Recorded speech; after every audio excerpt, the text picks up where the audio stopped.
Gil, dito ka lang sa bahay ha. Huwag ka nang sumunod sa akin sa gubat at delikado dun. Baka mamaya ulitin mo na naman yung ginawa mo noong nakaraan. Na sumunod ka sa akin sa pangangaso nang di ko alam. Kuya, gusto ko lang naman makita kung paano ka mangaso eh. Gusto ko rin kasing maging kagaya mo kapag malaki na ako. Ano ka ba, Miguel? Ayoko maging kagaya mo ko na hindi nakapagtapos ng high school. Ang gusto ko, makatapos ka ng pag-aaral para magkaroon ka ng magandang trabaho. Ikaw rin naman ang makikinabang yan pagdating ng araw eh. O paano, alis na ako ah. Isarado mo na lang ang mga pinto at bintana pag alis ko ah. Sige po kuya, mag-iingat ka po. Lumabas na si Amiros sa bahay nila at napansin niyang bilog na bilog ang buwan ng gabing yun. May dala siyang itak na nakasukbit sa kaluban na nasa kanyang bewang. May dala rin siyang pana na ang mga palaso ay nasa isang sisidlan sa kanyang likod. Hindi alintana ni Amiro ang kadiliman na bumabalot sa paligid dahil sanay na siya roon. Ang pangangaso ang bumubuhay sa kanya at sa kanyang kapatid na si Miguel. Ang mga nahuhuli niyang usa, baboy ramo at iba pang mailap na hayop ay dinadala niya sa palengke upang ipagbili. Kapalit ng konting pera na ginagamit nilang panggastos sa araw-araw. Wala na silang mga magulang. Parehas na namatay ang nanay at tatay nila nang lumubog ang barkong sinasakyan ng mga yon pauwi sa probinsya. Bagamat hindi nakapagtapos ng pag-aaral, ay nagsumikap si Amiro upang matiyak na makakapagtapos ng kolehiyo ang kapatid niyang nakakabatang si Miguel. Ayaw niyang maging kagaya niya si Miguel, na dahil hindi nakapagtapos ng pag-aaral, ay pinili na lamang na maging isang mangangaso. Makalipas ang ilang sandali, ay narating na ni Amiro ang kagubatan na nasa dulong bahagi ng kanilang baryo. Sinikap niyang hindi makalikha ng ingay habang iniiwasan ang mga tuyong sanga at dahon sa kanyang dinadaanan. Ang malamig na hangin ng gabi ay dumadampi sa kanyang balat, kasabay ng tunog ng mga kuliglig at huni ng mga ibong gising sa gabi. Sanay na si Amiro sa ganong eksena. Ang katahimikan ng gubat ay isang bagay na kumakalma sa kanya. Bagaman at batid niyang puno rin ang lugar na yon ng panganib. Maya-maya pa, may narinig siyang mahihinang kaluskos sa kanyang unahan. Dahan-dahan siyang lumapit at sumilip sa pagitan ng mga dahon ng isang makapal na halaman. Nakita niya ang isang malaking baboy ramo na abala sa paghuhukay ng lupa na waring naghahanap ng pagkain. Agad niyang hinugot ang isang palaso. Itinutok niya yun sa hayop at inihanda ang sarili sa pagbitaw sa tali. Subalit bago pa man niya pakawalan ang palaso, ay may lumapit sa malaking baboy ramo na 3 maliliit na biik. Napasinghap si Amiro. Bumigat ang kanyang dibdib habang nakatingin sa magiinang baboy ramo. Kung papatayin niya ang baboy ramo, naisip niya na kawawa naman ang mga anak nito. Kaya marahan niyang inalis ang palaso mula sa pana at ibinalik yon sa kanyang sisidlan, sa kanyang likod. Luminga si Amiro sa paligid at nagdesisyong humanap na lamang ng ibang hayop na pwede niyang hulihin. Naglakad siyang muli at sinuong ang mas madilim na bahagi ng kagubatan hanggang sa may malakas na liwanag ng flashlight na tumama sa kanyang muka. Napapikit siya saglit at nang idilat niya ang kanyang mga mata, ay nakita niya ang isang pamilyar na figura. Si Kapitan Renato, nakasama ang 3 tanod na may dalang mga baril. Si Kapitan Renato ay isang matikas at matipunong lalaki na nasa edad 40 anyos. Kilala ito sa kanilang baryo bilang isang mayabang ngunit mahusay na pinuno. Lagi itong nakasuot ng maayos na damit kahit nasa gubat. Naglakad si Kapitan Renato papunta kay Amiro at huminto sa kanyang harapan. Ano na naman ang ginagawa mo rito, Amiro? Hindi ba sinabi ko ng Huwag kang mangangaso dito sa gubat, lalo na kung gabi. Magandang gabi po, Kapitan Renato. Pasensya na po. Pero mas biyasa po kasi ako sa pangangaso sa gabi kaysa po sa umaga. Alam mo namang may malaking buhayang pagala-gala rito, di ba? Gusto mo bang ikaw ang sunod na makita namin pera-peraso katawan? Pabihira ka. Hindi ka ba natatakot sa mga nauna nang naging biktima ni Lagim? Kaya ko naman pong alagaan at ipagtanggol ang sarili ko, Kapitan. Wala po kayong dapat na ipag-alala sa akin.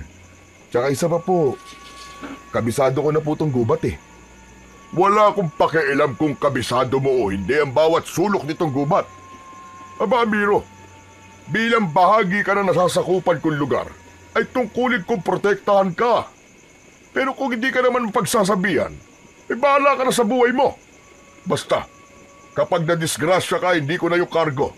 Huwag mo sabihin na hindi kita binalaan, Amiro. Saglit na nagkatitigan ang dalawa. Alam ni Amiro na hindi siya gustong ipahamak ni Kapitan. Ngunit batid din niyang hindi ito nagmamalasakit sa kanya, kundi iniingatan lamang nito ang reputasyon nito bilang pinuno ng baryo. Naiintindihan ko naman po kayo, Kapitan. Maraming salamat po sa inyong pag-aalala. Hindi na sumagot si Kapitan Renato. Ibinaba nito ang flashlight at nagbigay ng hudyat sa mga kasamahan nito na tanod na magpatuloy na sa paglalakad. Tahimik na lumayo sina Kapitan Renato at naiwan si Amiro sa madilim na bahagi ng kagubatan. Huminga siya ng malalim at muling inihanda ang sarili. Wala siyang balak umalis o sundin ang sinabi ng kanilang kapitan. Hindi siya basta-basta susunod sa utos ng isang taong hindi naman tunay na nagmamalasakit sa kapwa nito. Papasikat na ang araw nang lumabas si Amiro sa gubat habang may nakasampay na baboy ramo sa kanyang balikat. Wala pa rin katao-tao sa labas habang naglalakad siya patungo sa palengke kung saan niya ibibenta ang kanyang nahuli. Pagdating ni Amiro sa palengke, ay pinuntahan niya ang pwesto ni Mang Isko na isang matandang tindero ng karne na siyang laging bumibili ng kanyang mga nahuhuli. Napangiti naman si Mang Isko nang makita ang dala niya at sinabi nito na malaking baboy ramo ang nahuli ni Amiro sa araw na yon. Matapos ang mabilisang pag-uusap, inabot ni Mang Isko ang napagkasunduan nilang halaga ng baboy ramo at agad namang kinuha yon ni Amiro. Hindi na siya nagtagal doon at bumili na rin siya ng bigas, isda at gulay na siyang pagkain nila ng kapatid niyang si Miguel para sa araw na yon. Matapos makapamili, ay naglakad na siyang muli, pauwi sa kanilang bahay. Nang makarating sa kanilang bahay, maingat siyang kumatok. Pinagbuksan naman siya agad ni Miguel na halatang bagong gising pa lamang. Kuya, kumusta ang pangangaso mo? Ayos naman, Miguel. Medyo sinuwerte ako ngayon. Nakahuli ako ng malaking baboy ramo, kaya nakabili ako ng bigas at pang-ulam natin. Ito. Pumasok si Amiro at inilapag sa maliit nilang mesa ang binili niya. Isa-isa niyang inalis mula sa supot ang bigas at gulay. Naupo si Miguel sa isang upuan at tinignan siya na waring may iniisip. Teka nga, bakit naman ganyan ang tingin mo sa akin, ha, Miguel? May problema ba? Kuya, hindi ka ba natatakot na mga aso sa gubat? Bakit naman ako matatakot? Kasi, di ba kuya, doon nakatira si Lagim? Saglit na natahimik si Amiro. Ang tinutukoy ni Miguel ay walang iba kundi ang malahalimaw sa laki na buwayang pinaniniwalaang naninirahan sa lawa sa loob ng kagubatan. Marami nang natagpo ang patay sa gubat at minsan pa nga may mga bangkay na nakalutang sa lawa sa gubat. Para sa mga tao, walang ibang may gawa nun kundi si Lagim. Ngunit para kay Amiro, walang dahilan para matakot siya kay Lagim. Ilang taon na siyang nangangaso sa gubat, pero ni anino ni Lagim ay hindi pa niya nakikita. Alam mo, Miguel, wala akong dapat na ikatakot kay Lagim. Naniniwala ako na hanggat hindi mo siya ginugulo, hindi kanya sasaktan. Ang mga hayop ay hindi nananakit kung di mo sila bubulabugin. Alam ni Amiro na hindi kumbinsido si Miguel sa kanyang sinabi, pero hindi na ito nagsalita pa. O sige na, matulog ka na ulit. May pasok ka pa mamaya eh. Sige kuya, inaantok pa nga ako eh. Habang papasok si Miguel sa kwarto nila, ay saglit na nag-isip si Amiro. Hanggang sa sandaling yun kasi, ay hindi pa niya alam kung totoo nga ba si Lagim at ito ang responsable sa mga pinatay na tao sa lugar nila sa mga nakalipas na mga taon. Tanghali na nang magising si Amiro ng araw na yon. Siya lang ang mag-isa sa bahay dahil nasa eskwelahan na ang kanyang kapatid at hapon pa ito umuwi. Bumangon na siya mula sa kanyang higaan at nag-unat ng kanyang katawan. Lumabas siya ng kwarto at napansin niya ang pagkain sa lamesa. Isang plato ng sinangag na may kasamang ulam na daing na bangus at pritong itlog. Napangiti siya. Alam niyang si Miguel ang naghanda nun bago ito umalis. Para kay Amiro ay mapalad siya na may kapatid siyang katulad ni Miguel na masipag at maaasahan sa gawaing bahay at marunong magluto kahit bata pa lamang. Umupo si Amiro at sinimulang kainin ang pagkain na nakahain sa lamesa. Ngunit bago pa niya maubos ang kinakain, ay may narinig siyang kaguluhan sa labas. Napakunot ang kanyang noo. Dinig na dinig niya ang sigawan ng mga tao na tila natataranta at nagkakagulo. Agad siyang tumayo at lumabas ng bahay nila. Doon niya nakita ang mga tao na nagtatakbuhan papunta sa iisang direksyon. Napaisip siya kung ano ang nangyayari. At dahil sa kuryosidad, ay sinundan ni Amiro ang pinupuntahan ng mga tao. Pagdating niya sa pinangyarihan ng kaguluhan, ay natigilan siya at kinilabutan ng gusto nang makita niya ang nakahandusay na bangkay ng isang lalaki. Kalunos-lunos ang itsura ng bangkay. Wasak ang damit, may malalalim na sugat sa katawan, at ang isa nitong paa ay halos maputol na.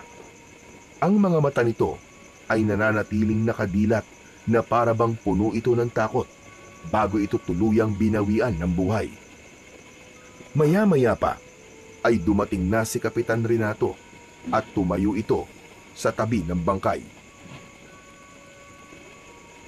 Puisi talaga. Nakalusot na naman sa pagroronda namin kagabi si Lagim. Isa na naman ang naging biktima ng hayop na buhayang yon.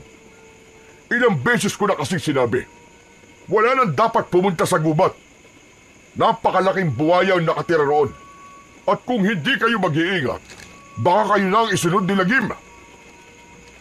Naramdaman ni Amiro ang bigat ng tingin ng kapitan habang nagsasalita ito na para bang siya mismo ang kinakausap nito. Tinamaan siya sa sinabi nito. Hindi siya naniniwala sa mga kwento tungkol kay Lagim, pero hindi niya maitatanggi na may tao na namang namatay. Tumalikod na si Amiro para umalis, pero napahinto siya nang tawagin siya ni Kapitan Renato. Amiro, sandali lang. Napahinto si Amiro, ngunit hindi siya lumingon. Magpasalamat ka at hindi ikaw ang naging biktima kagabi. Ilang beses na kita sinasabihan, huwag ka nang pupunta sa gubat. Huwag mong hintayin na ikaw ang susunod namin makikitang nakahandusay dito at wala ng buhay. Hindi sumagot si Amiro. Alam niyang wala siyang mapapala kung makikipagtalo pa siya sa kanilang kapitan. Tahimik siyang naglakad palayo at bumalik sa kanilang bahay. Ngunit sa kabila ng mga sinabi ni Kapitan Renato, sa kabila ng bangkay na nasa harapan niya kanina, ay sinabi niya sa kanyang sarili na magpupunta pa rin siya sa gubat upang mangaso dahil yun lamang ang tangi niyang ikinabubuhay. Nang malapit nang umuwi si Miguel sa eskwelahan, ay nagsimula ng magluto ng hapunan si Amiro. Sinigang na baboy ang niluto niya dahil paborito nila yung magkapatid, lalo na kung may sausawang patis na pinigaan ng kalamansi at sili. Makalipas lamang ang ilan sandali, ay bumukas na ang pinto at pumasok si Miguel na may nakasukbit na bag sa kanyang likuran. Lumapit ito sa kanya upang tignan ang kanyang niluluto. Wow! Sinigang na baboy! Mapaparami na naman ang kain natin yan, kuya. Sinabi mo pa. O ano, kumusta pala ang pagpasok mo sa eskwelahan? Ayos lang naman po, kuya. Nag-long test po kami kanina sa math tapos na-perfect ko po. Ako nga lang po ang perfect sa amin eh. Ayos. Napakatalino mo talaga, Miguel. Ipagpatuloy mo lang yan, ha? Para kapag mataas ang grado mo, kapag graduate ka, ay makakakuha ka ng scholarship sa kolehiyo. Huwag ka mag-alala, kuya. Pinagbubuti ko naman po ang pag-aaral ko. Pero, maiba ako, kuya. Totoo bang may nabiktima na naman si Lagim? Biglang natigilan si Amiro sa paghahalo ng sabaw ng sinigang. Tumingin siya kay Miguel at marahang tumango. Oo, Miguel.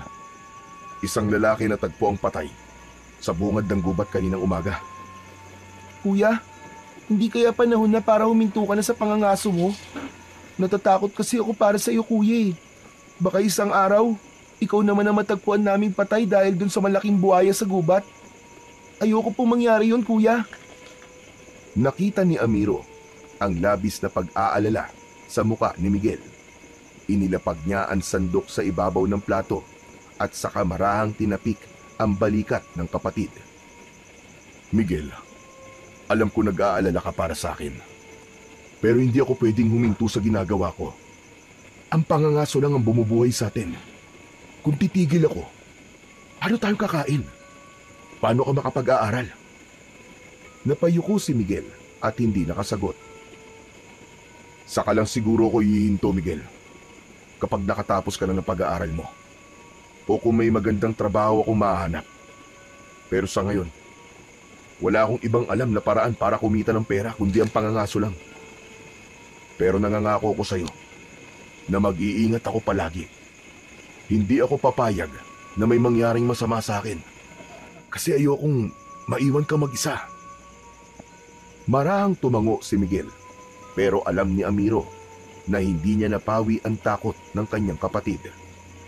Ang totoo, maging si Amiro ay takot din na may masamang mangyari sa kanya sa gubat. Alam niyang maaaring tama si Miguel na baka isang araw siya naman ang sunod na magiging biktima ni Lagim. Pero alam niya rin kailangan niyang lakasan ang kanyang loob kung gusto niyang mabuhay silang magkapatid. Nang mga sumunod na araw, ay halos magkakasunod ang natatagpo ang mga bangkay sa lugar ni na Amiro. Lahat ng bangkay ay kalunos-lunos ang sinapit. Hindi na makilala ang mga yon dahil halos luray-luray na ang katawan ng mga yon na para bang nilapa ang mga yon ng isang mabangis na halimaw. Walang ibang sinisi ang mga tao kundi si Lagim, ang dambuhalang buhayang pinaniniwalaang naninirahan sa lawa sa gitna ng gubat. Lalong lumakas ang takot at pangamba sa buong baryo. Walang sino man ang nangahas na lumapit sa gubat, lalo na kapag palubog na ang araw. Naging maigpit ang utos ni Kapitan Renato na bawal nang pumasok ang kahit na sino sa gubat. Sa kabila ng lahat ng hindi magagandang nangyayari, ay patuloy pa rin si Amiro sa kanyang pangangaso. Para sa kanya, wala siyang ibang pagpipilian kung hindi ang ituloy ang bagay kung saan siya kumikita ng pera. Kailangan nilang mabuhay ni Miguel. Kailangan niyang may maihain sa hapagkainan sa araw-araw. Habang ang lahat ay takot na takot sa gubat, ay si Amiro lamang ang tanging nangahas na magtungo roon. Isang umaga, habang naglalakad si Amiro patungo sa palengke, ay napansin niyang may pagtitipon sa plaza. Lumapit siya upang malaman kung para saan ang pagtitipon na yon, at nakita niya si Kapitan Renato na nakatayo sa unahan at nagsasalita. Nanatili muna siya roon upang pakinggan ang sinasabi ng kanilang kapitan. Kailangan natin mag-ingat lahat. Hindi na lang sa gubat nananatili si Lagim. Mukhang pati mismo sa baryo natin ay umaatake na siya. Ilang buhay na ang nawala. At hindi tayo titigil hanggat hindi natin siya napapatay. Nagpalakpakan ang mga tao. Ramdam ni Amiro na umasa at naniwala ang lahat sa sinabi ng kanilang kapitan. May ilan pang sumigaw ng pagsang-ayon, habang ang iba naman ay may takot sa kanilang mga mukha. Tumalikod na si Amiro at nagpatuloy sa kanyang paglalakad. Ngunit sa kabila ng sigaw ng mga tao at ang pangako ni Kapitan Renato, ay may bumabagabag sa kanyang isipan. Hindi niya maintindihan, ngunit parang may ibang dahilan si Kapitan Renato sa pagnanais nito na mapatay si Lagim. Kinagabihan, habang abala si Amiro sa paghahanda ng kanyang mga gamit para sa kanyang pangangaso, ay narinig niya ang pagsigaw ni Miguel. Bigla na lang itong nagising sa mahimbing nitong pagtulog. Lumingon siya at nakita niyang namumutla at nanginginig ang kanyang kapatid. Lumapit siya rito at marahang tinapik ang balikat ng kapatid. Miguel, nanaginip ka na naman ba ng masama? Ayos ka lang ba? Hindi agad nakasagot si Miguel. Basang-basa ang noo nito sa pawis at parang hindi nito kayang ipaliwanag ang nakita nito sa kanyang panaginip. Miguel, kung ano man ang napanaginipan mo, panaginip lang yun. Hindi yun mangyayari. Nagtaka si Amiro nang mahigpit na hinawakan ni Miguel ang kanyang braso at tinignan siya nito ng malalim. Kuya, mangangaso ka ba ngayong gabi? Oo. Bakit mo na itanong? Kuya, wag kang umalis. Napanaginipan ko na hinahabol ka ng halimaw sa gubat at pinatay ka niya. Miguel, tulad ng sinabi ko sa iyo, panaginip lang yon. Ang panaginip ay kabaligtaran ng mangyayari sa totoong buhay. Kuya, hindi kaya ang halimaw sa panaginip ko ay si Lagim? Hindi kaya siya ang papatay sa'yo? Napakurap si Amiro. Alam niyang marami nang naging biktima ang sinasabing dambuhalang buhaya. Pero sa loob ng maraming taon, ni anino nito ay hindi pa niya nakita. Huwag kang mag-alala, Miguel. Hindi naman ako nagtutungo sa lawa kung saan sinasabing nakatira si Lagim eh. Wala kang dapat ipag-alala. Hindi pa ako mamamatay. Kahit alam ni Amiro na hindi nawala ang kaba at takot ni Miguel sa mga sinabi niya, ay nagpatuloy pa rin siya sa kanyang paghahanda. Sa kabila ng pagpigil ni Miguel, ay umalis pa rin siya upang mangaso. Agad na nagtungo si Miguel sa lugar sa gubat na paborito niyang paghulihan ng mga ligaw na hayop. Umaambon ng gabing yon, pero hindi yun naging hadlang sa kagustuhan niyang makahuli ng hayop na maibibenta niya sa palengke.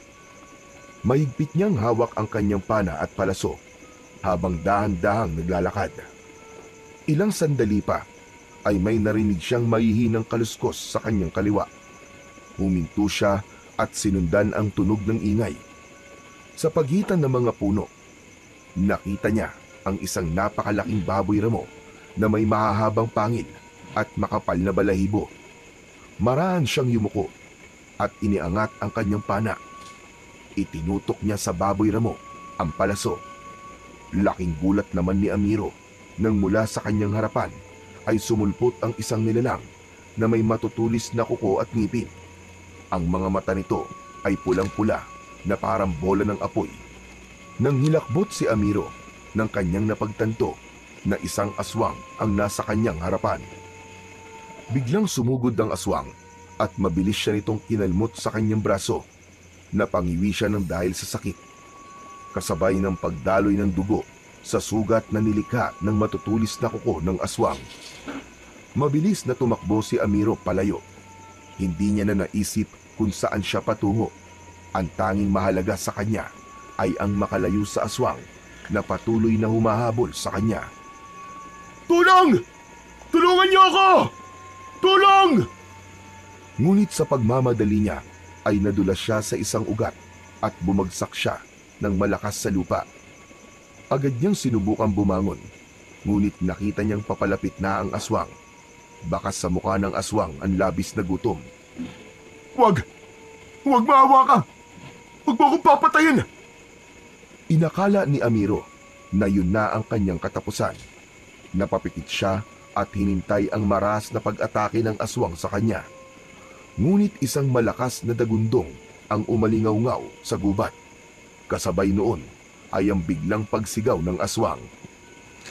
Pagmulat ni Amiro, nakita niyang may isang dambuhalang buhaya na lumabas mula sa masukal na bahagi ng gubat. Sa isang iglap, sinunggaban nito ang aswang gamit ang malaki at malakas nitong bibig. Narinig niya ang nakakakilabot na pagkadurog ng laman at buto ng aswang. Sa loob lamang ng ilang segundo ay tinapos ng buhaya ang buhay ng aswang. Walang naging laban ng aswang sa matatalas at malalaking pangil ng buhaya. Napatitig si Amiro sa dambuhalang buhaya habang nanginginig siya sa takot. Sigurado siya na ang buhayang yun ay walang iba kundi si Lagim. Maraang lumapit kay Amiro ang buhaya. Hindi siya makagalaw habang ang matalim na mga mata nito ay nakatuon sa kanya at ang napakalaking nguso nito ay halos dumikit na sa kanyang mga paa. Wag! Maawa ka! Huwag mo kong patayin! May kapatid ako naghihintay sa akin sa bahay! Maawa ka sa akin! Hindi alam ni Amiro kung bakit niya kinausap ang buhaya kahit alam niyang hindi naman siya nito maiintindihan. Ngunit nagtaka si Amiro nang unti-unting umatras si Lagim. Matiim muna itong tumingin kay Amiro bago ito tumalikod at mabilis na naglakad palayo. Naiwan si Amiro na hindi makapaniwala sa nangyari. Nanatili siyang nakatulala kahit ilang minuto nang wala sa paningin niya si Lagim. Nagtataka siya kung bakit hindi siya sinaktan o pinatay ni Lagim gaya ng sinasabi ng mga tao tungkol dito, lalo na ni Kapitan Renato. Nang may masmasan si Amiro, ay napatingin siya sa katawan ng patay na aswang na nakahandusay sa lupa. May malalalim itong sugat mula sa matatalas na ngipin ng buhaya. Ang malalaking mata nito ay nanlilisik pa rin, ngunit wala ng buhay. Nang sandaling yon, ay isang bagay ang napagtanto ni Amiro. Malaki ang posibilidad na mga aswang ang tunay na pumapatay ng mga tao sa lugar nila at hindi si Lagim. Doon niya napatunayan ang isang bagay na bumangon sa kanyang isip. Mga aswang ang salarin. Mabilis na tumayo si Amiro. Naisip niyang kailangan niyang ipaalam yun sa lahat. Tumakbo siya palabas ng gubat. Ngunit sa kanyang pagtakbo ay bumangga siya sa isang matigas na katawan ng tao. Napaatras siya at nang tumingin siya sa kanyang harapan ay naroon si Kapitan Renato na may kasamang 3 tanod. Amiro! Ano na namang ginagawa mo rito? Hindi ba't sinabi ko na bawal na magpunta ang kahit na sino dito sa gubat? Napakatigas talaga ng ulo mo. Hindi ka marunong makinig. Kapitan, sandali lang, Kapitan. Makinig kayo. Hindi si Lagim ang pumapatay sa mga tao. At ano na naman ang pinagsasabi mong kalokohan na? Mga aswang, Kapitan. Mga aswang ang pumapatay sa mga tao sa lugar natin. Hindi si Lagim ang dapat nating katakutan, kundi mga aswang. Amiro, katang-isip lang ang mga aswang. Si Lagim ang mamamatay tao, hindi ang mga aswang na sinasabi mo. Patutunayan ko po sa inyo na nagsasabi ako ng totoo. Sumama po kayo sa akin. Hindi na hinintay ni Amiro ang sagot ni Kapitan Renato. Tumakbo siya pabalik sa direksyon kung saan naroon ang bangkay ng aswang. Nang makarating si Amiro sa lugar kung saan pinatay ni Lagim ang aswang, ay habol niya ang kanyang paghinga. Huminto siya at inilibot niya ang tingin sa paligid. Nanlamig siya nang mapagtantong wala na roon ang katawan ng aswang. Napaatras siya nang dumating na sina Kapitan Renato at ang mga tanod nito. O ano? Nasaan yung sinasabi mong aswang, Amiro? Nasaan na? Di maaari. Nandito lang yung kanina eh. Sigurado ako, Kapitan, nandito lang yun. Kung nandito, bakit wala kami nakikita? Dumagundong ang dibdib ni Amiro. Hindi niya alam kung paanong biglang nawala ang katawan doon ng aswang. Magsabi ka nga, Amiro. Nagsasabi ka ba ng totoo, ha? Oo, Kapitan. Hindi ko ugali magsinungaling. Isa pa, wala akong dahilan para magsinungaling sa inyo. Lumapit si Amiro kay Kapitan Renato at ipinakita niya rito ang sugat niya sa braso. O ito! Ito, tignan nyo! Kalmot to ng aswang! Mukhang hindi naman kalmot yan eh. Baka sumabit ka lang sa sanga. Sinungaling ka pala talaga, Amiro. Napatiim ng bagang si Amiro. Hindi niya kayang tanggapin na nasabihan siyang sinungaling ng kanilang kapitan dahil hindi siya ganong klaseng tao. Kapitan, kalmot po talaga to ng aswang. Inatake po ako ng aswang. Muntik na nga po ako mamatay. Pero bago ako mapatay ng aswang, ay biglang dumating si Lagim. Ano ka mo? Si Lagim? Yung buhaya? Nakita mo siya? Opo, pinatay niya yung aswang. Iniligtas niya po ako.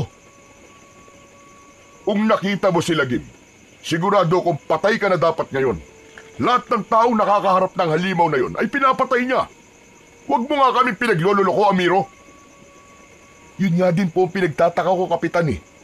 Ang aswang lang po ang pinatay ni Lagim. Hindi niya ako ginalaw o sinaktan. Guni-guni mo lang yan, Amiro. Ano bang tinira mo, ha? Hindi, Kapitan. Baka hindi talaga si Lagim ang pumapatay sa mga tao sa lugar na to. Ang mga aswang ang pumapatay sa kanila. Maniwala po kay sa akin. Hindi agad nagsalita si Kapitan Renato. Humakbang ito papalapit kay Amiro at matiim siyang tinignan. Amiro, umamin ka nga sa akin. Gumagamit ka ba ng droga? Kapitan, hindi ako gumagamit ng kahit na anong ipinagbabawal na gamot. Alam kong walang mabuting maidudulot yun sa akin. Kaya bakit ako gagamit nun? Bakit ko magsalita kay para kang bangag? Aswang? Iniligtas ka ni Lagim? Aba, ano bang pinagsasasabi mo? Totoo po ang sinasabi ko, Kapitan. Hindi si Lagim ang pumapatay sa mga tao sa lugar natin. Kalokohan! Si Lagim ang may gawa ng lahat ng patayan dito sa lugar natin. At kung totoong nakita mo siya, dapat patay ka na talaga ngayon. Huwag mo kami pinaglololoko. Maniwala naman kayo sa akin, Kapitan. Hindi po ako nagsisinungaling. Ay, tama na yan, Amiro. Sige na, umuwi ka na at magpahinga. O kaya kumain ka at baka gutom lang yan. Kaya kung ano-ano nakikita mo. Tabi nang umuwi ka na eh. Gusto mo bang ikulong ka namin sa barangay, ha? Natahimik si Amiro. Natakot siya na baka totohanin ni Kapitan Renato ang huli nitong sinabi. At isa pa, Amiro, ha? Kapag ipinagkalat mo ang kasinungalingan yan sa mga tao, palalayasin kita at ang kapatid mo dito sa baryo. Ayokong dagdagan mo pa ang takot ng mga tao, Amiro. Nagkakaintindihan ba tayo? Napalunok si Amiro at napilitan siyang tumango. Wala siyang nagawa kundi maglakad palabas ng gubat, kesa naman makulong pa siya. Tahimik na naglalakad si Amiro pauwi. Paulit-ulit niyang iniisip ang lahat ng nangyari sa gubat ng gabing yun. Napabuntong hininga siya habang papalapit siya sa bahay nila. Nang nasa harap na siya ng pinto, ay marahan siyang kumatok. Agad namang bumukas ang pinto at bumungad ang kanyang nakababatang kapatid na si Miguel. Kuya, ang aga mong umuwi ah. Bakit? Anong nangyari? Sandali. Bakit may sugat ka sa braso, kuya? Ano nangyari sa'yo? Wala ito, Miguel. Sumabit lang sa matuli sa sanga. Sigurado ka ba, kuya? Oo. Wala rin ako nahuling hayop sa gubat kaya umuwi na lang ako. Halika sa loob, kuya. Linisin natin yung sugat mo at baka may infeksyon pa yan eh. Pumasok na si Amiro sa loob ng bahay habang pilit niyang itinatago ang kaba na kanyang nararamdaman. Mas pinili na lang niyang magsinungaling kay Miguel kahit hindi niya yun gawain para lang hindi ito mag-alala sa kanya. Kinaumagahan, matapos umalis ni Miguel upang pumasok sa eskwela, ay hindi pa rin mapakali si Amiro.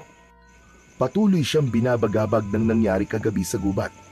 Sa kabila ng takot at pangamba, nagpasya siyang bumalik sa lugar kung saan pinatay ng buhaya ang aswang. Kailangan niyang makatiyak na hindi lang yun bunga ng kanyang imahinasyon. Pagdating doon ni Amiro, ay agad niyang napansin ang bakas ng natuyong dugo sa lupa at sa mga damo.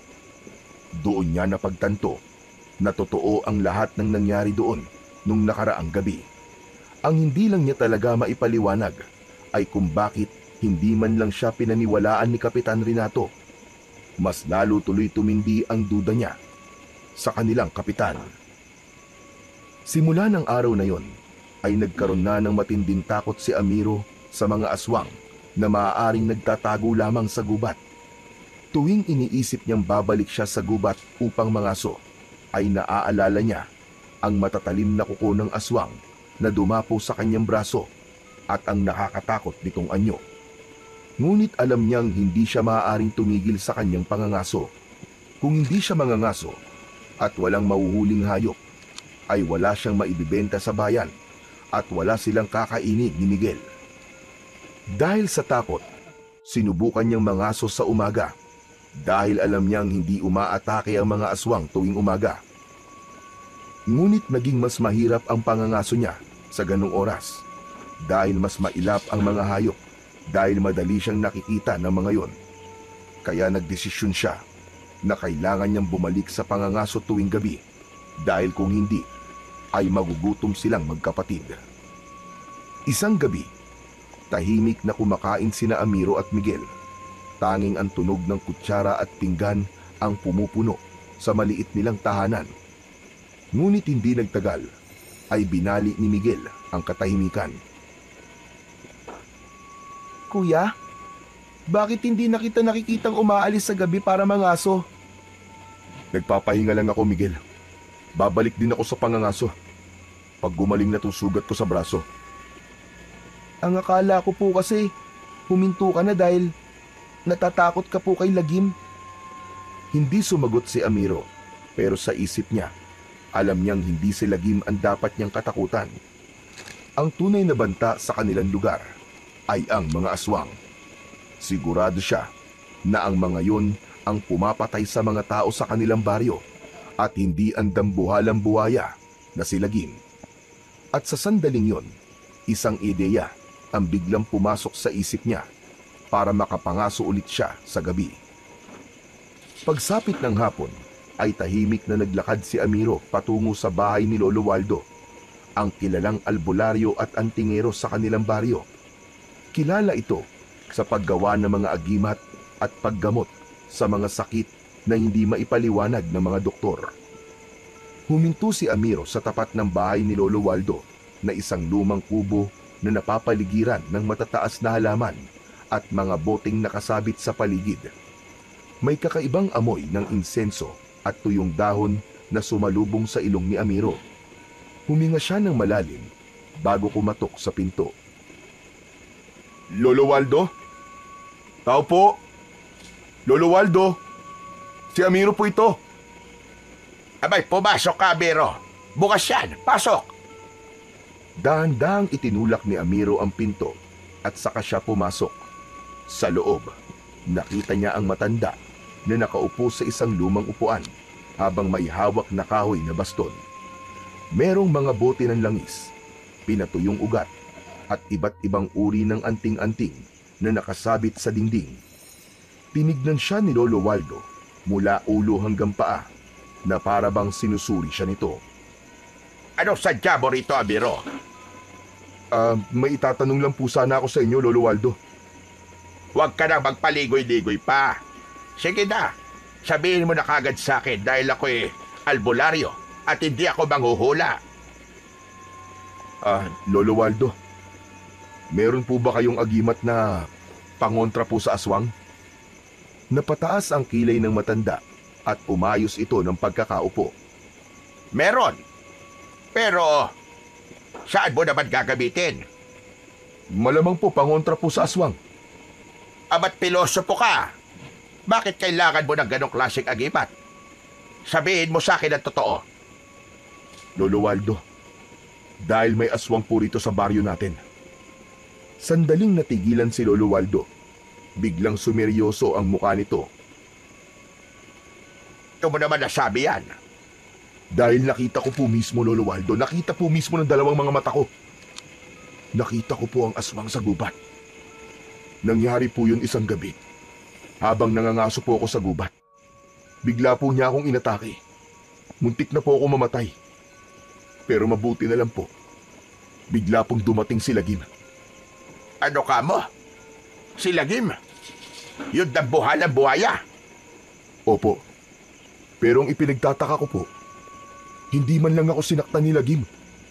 Ang aswang lang po ang pinatay niya. Iniligtas po ako ni Lagim, Lolo Waldo. Tataka naman yata yung kwento mo, Amiro. Hindi ba ang sinasabi ng karamihan dito ay si Lagim ang pumapatay sa mga tao? Yan nga rin po ang iniisip ko, Lolo Waldo eh. Maling paratang po ang ibinabato nila kay Lagim. Hindi siya ang tunay na pumapatay sa mga tao rito, kundi ang mga aswang na nasa gubat. Maraming taon na ako nabubuhay sa baryong ito, Amiro. Pero kahit isang beses, ay wala pa ako nabalita ang may aswang dito. Pero totoo pong may aswang dito, Lolo. Kung hindi po ako nakatakas, baka ako na po ang sunod na naging biktima ng aswang sa gubat. Kaya po ako narito sa inyo. Dahil gusto kong ipagpatuloy ang pangangaso ko. Pero ayokong gawin yun ng walang panangga. Kaya sana po bigyan niyo po ako ng agimat laban sa mga aswang. Muling tumahimik si Lolo Waldo. Maya-maya pa ay huminga to ng malalim. Tumayo ito at naglakad papunta sa isang kahon na nasa sulok ng kubo. Binuksan nito ang kahon at kinuha ang isang maliit na bote na may lamang langis at pira-pirasong ugat. Inabot nito yon kay Amiro. Amiro, ito lang ang maibibigay ko sa'yo. Ano po ito, Lolo Waldo? Kapag kumulo ang langis sa loob ng bote na ito, ibig sabihin lang, may aswang na malapit sa'yo. Magandang meron ka nito para alam mo kung may aswang sa paligid. Mas makapaghahanda ka na lumaban o kaya ay tumakbo. Pero Lolo Waldo, wala po ba kayong mas malakas na agimat? Yung magiging malakas po ako para malabanan ko po mga aswang. Kung gusto mong lumaban sa mga aswang, hindi sapat ang agimat. Kailangan mo rin ng tapang. Pero ito lang ang kaya kong ibigay sa'yo. Wala nang nagawa si Amiro, kundi ang tanggapin ang maliit na bote na yon. Hindi niya na yon tinanggihan dahil baka bawiin pa yon ni Lolo Waldo. Maraming salamat po, Lolo Waldo. Tandaan mo ito, Amiro. Hindi pa ako kumbinsido sa kwento mo. Hanggat hindi ako mismo ang nakakakita sa mga aswang na sinasabi mo, ay hindi ako maniniwala. Malakas po ang pakiramdam ko na malalaman niyo rin po ang katotohanan. Matapos yun, ay nagpaalam na si Amiro kay Lolo Waldo. Umalis siya sa bahay ni Lolo Waldo na dala ang maliit na bote na ibinigay nito sa kanya. Kinagabihan, lumabas ng kanilang bahay si Amiro, dala ang kanyang pana, mga palaso at ang maliit na boteng ibinigay ni Lolo Waldo. Hawak niya yun ng maigpit. Sa kabila ng takot na nararamdaman niya sa muling pagpunta sa gubat, ay tumuloy pa rin siya dahil kailangan niyang kumita ng pera. Habang naglalakad siya papasok sa masukal na kagubatan, ay pinakiramdaman niya ang paligid. Ang liwanag ng buwan ay sapat na upang makita niya ang dinadaanan niya. Mas lalong humigpit ang pagkakahawak ni Amiro sa bote na nasa kanyang kamay. Alam niyang kapag kumulo ang langis na nasa bote, ay nangangahulugan na may aswang sa paligid o malapit sa kanya. Sa paglalakad ni Amiro, ay bigla siyang napahinto nang may narinig siyang mga yabag sa kanyang unahan. Agad siyang yumuko at nagtago sa likod ng isang malaking puno. Mula sa kanyang kinaroroonan, nakita niya ang ilang lalaking tumatakbo sa gitna ng gubat. Agad niyang nakilala ang isa sa mga yon. Walang iba kundi si Kapitan Renato. Halatang may hinahabol ang mga yon. Nagpasya siyang sundan sina Kapitan Renato upang malaman kung ano o sino ang hinahabol ng mga yon. Sa tulong ng liwanag ng buwan ay nakita ni Amiro ang isang malaking nilalang na tumatakbo sa pagitan ng mga puno. Napalunok siya nang mapagtanto niyang si Lagim ang hinahabol ni na Kapitan Renato. Kinabahan siya nang lumiit na ang distansya ni Lagim sa mga humahabol dito. Hanggang sa isang putok ng baril ang umalingaw-ngaw sa kagubatan. Napapikit si Amiro at nanginig ang buo niyang katawan. Nang idilat niya ang kanyang mga mata, ay nakita niyang tumakbo si Lagim patungo sa lawa. Ngunit hindi pa rin ito tinigilan ni na Kapitan Renato. Patuloy na pinapuputukan ng baril ng mga ito si Lagim. Matagumpay na nakarating si Lagim sa lawa at mabilis itong sumisid doon. Tumayo si na Kapitan Renato sa gilid ng lawa at walang tigil na nagpaputok sa tubig. Kinabahan at natakot si Amiro na baka mapatay si Lagim dahil alam niyang hindi si Lagim ang pumapatay ng mga tao sa kanilang baryo. Hindi ito ang tunay na halimaw na dapat na pinapatay. Mariing na ikuyom ni Amiro ang kanyang mga kamay. Patuloy pa rin sa pagpapaputok ng baril si na Kapitan Renato sa lawa. Sa pagkakataon na yon, naisip ni Amiro na hindi lang siya dapat manood. Kailangan may gawin siya upang mailigtas si Lagim. Mabilis na tumakbo si Amiro palayo sa lawa. Huminto siya at nagtago sa likod ng isang makapal na halaman. Huminga siya ng malalim at saka umangil ng malakas na para bang isa siyang mabangis na hayop. Nakita niyang huminto si na Kapitan Renato sa pagbaril sa lawa. Luminga ang mga ito sa paligid habang inaalam kung saan nanggagaling ang pag-angil na yon.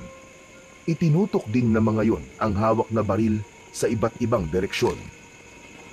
Napangiti si Amiro nang makita niyang umalis si na Kapitan Renato sa tabi ng lawa upang hanapin ang pinagmumulan ng pag-angil.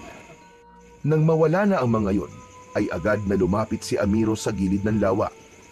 Bahagya siyang yumukod habang pilit na hinahanap si Lagim sa malabong tubig.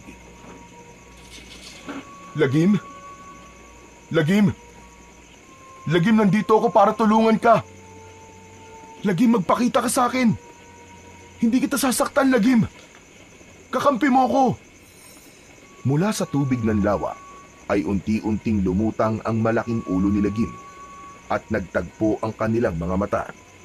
Kahit nanginginig ang tuhod ni Amiro dahil sa takot, ay hindi siya umatras. Nakita niyang hindi galit ang tingin ng buhaya sa kanya. Bagkus ay parang nauunawaan nito ang sinasabi niya. Lagim, alam kong hindi ikaw ang pumapatay sa mga tao. Tutulungan kita. Sumunod ka sa akin, Lagim. Tahimik na umahon si Lagim mula sa lawa. Sa ilalim ng liwanag ng buwan, nakita ni Amiro ang tama ng bala sa likod nito. Napalunok siya nang mapagtantong mas malaki si Lagim sa malapitan, pero pinilit niyang hindi makaramdam ng takot. Halika, Lagim. Kailangan nating lumayo sa lugar na to. Sigurado ako na babalikan ka dito nila, Kapitan. Tahimik na sumunod si Lagim kay Amiro. Hindi ito gumawa ng ingay at hindi rin nagpakita ng kahit na anong agresibong pagkilos. Para bang napakalaki agad ng tiwala nito sa kanya. Sa hindi kalayuan, nakakita si Amiro ng isang mababaw na hukay sa lupa na napapaligiran ng mga tuyong dahon at sanga. Lagim, sa hukay na yan ka magtatago, ha? Sige na, pumunta ka na dyan. Tumitig sa kanya si Lagim na tila nauunawaan talaga nito ang mga salitang binibitiwan niya. Ilang saglit lang ay unti-unting lumapit si Lagim sa hukay at nanatili ito roon. Napasinghap si Amiro at hindi siya makapaniwala na nauunawaan nga siya ng buhaya. Agad na tinabunan ni Amiro si Lagim ng mga tuyong dahon at sanga. Siniguro niyang hindi ito makikita ng ibang tao. Matapos niyang matabunan si Lagim, ay bahagya siyang nakahinga ng maluwag. Lagim, kahit anong mangyari, ay wag na wag kang gagalaw o lalabas dyan, ha? Hindi gumalaw si Lagim. Naramdaman ni Amiro na hindi isang mabangis na halimaw si Lagim. kundi isang nilalang na katulad niya ay nais lang na mabuhay. Matapos yun, ay mabilis na umakyat si Amiro sa punong malapit sa pinagtataguan niya kay Lagim. Makalipas ang ilang sandali, ay dumaan sina Kapitan Renato kasama ang mga tanod nito. Kinabahan siya dahil ilang di pa lamang ang layo ng mga ito kay Lagim. Sige, bumalik tayo sa lawa. Baka naroon pa si Lagim. Kailangan mapatay natin siya ngayong gabi. Mukhang may nanluloko lang sa atin kanina. Umanda siya sa akin kapag nalaman ko kung sino ang umangil na yun. Tara na! Humigpit ang kapit ni Amiro sa sanga. Ramdam niya ang pawis na bumababa sa kanyang sentido. Alam niya na isang maliit na maling galaw lang niya ay sigurado siyang mauhuli siya ni na Kapitan Renato. Ilang minuto pa ang lumipas bago tuluyang lumayo si na Kapitan Renato. Nang masiguro ni Amiro na wala na ang mga ito, ay dahan-dahan siyang bumaba mula sa puno. Bumalik siya sa hukay kung saan niya itinago si Lagim. Mabilis niyang inalis ang mga tuyong dahon at sanga at nakita niya ang dambuhalang buhaya. Lagim, ako ito. Kaya mo pa ba? Ayos ka lang ba? Bahagyang gumalaw ang buhaya at napansin ni Amiro ang tuloy-tuloy na pagdaloy ng dugo mula sa tama ng bala sa likod nito. Kailangan alisin natin ang bala sa likod mo. Baka ma-impeksyon ka. Tinignan ni Amiro ng mabuti ang sugat ni Lagim. Nakita niyang hindi gaanong lumubog ang bala dahil matigas ang balat ng buhaya. Kaya ko to. Lagim, tatanggalin ko na ha. Saglit lang to. Ipinasok niya ang isa niyang daliri sa sugat ni Lagim at sinubukang kunin ang nakabaon na bala. Ngunit biglang pumalag si Lagim at sumipa ang malalaking paa nito sa lupa. Lagim, tiisin mo lang. Kailangan nating alisin to. Tumigil si Lagim sa paggalaw. Huminga ng malalim si Amiro at muli niyang pinasok ang kanyang daliri sa sugat ni Lagim. Pinilit niyang alisin ang bala na nakabaon doon. Alam niyang nasasaktan si Lagim, pero mas nanaig ang kagustuhan niyang tulungan ang buhaya. Hanggang sa matagumpay niyang naalis ang bala, napangiti ng malaki si Amiro at nagpasalamat siya sa Diyos. Nanlaki naman ang mga mata ni Amiro nang biglang humarap si Lagim sa kanya. Marahan itong ibinuka ang napakalaking bibig nito. Kitang-kita ni Amiro ang malalaking pangil ni Lagim. Lagim, anong gagawin mo? Kakainin mo ba ako? Nanlaki ang mga mata ni Amiro. Akala niya ay kakagatin siya nito. Pero napansin niyang nakabukas lang ang bibig nito at hindi gumagalaw. Sa loob ng bibig ni Lagim ay napansin niya ang isa sa mga pangil nito na pinakamalaki sa lahat na bahagyang kumikislap. Tila may sarili yung liwanag. Hindi alam ni Amiro, pero tila may binubulong si Lagim sa kanya. Sinasabi nito sa kanya na kunin niya ang pangil nito na nagliliwanag. Nanginginig ang mga kamay ni Amiro habang dahan-dahan niyang inaabot ang pangil na yon. Nagulat siya nang madali niya yung natanggal na para bang kusa yung bumigay ng hawakan niya. Nang makuha na ni Amiro ang isang pangil ni Lagim, ay biglang tumirik ang kanyang mga mata. Isang malakas na enerhiya ang dumaloy sa kanyang buong katawan. Nanginig ang buo niyang katawan at naramdaman niya ang kakaibang lakas na lumukob sa kanyang pagkatao.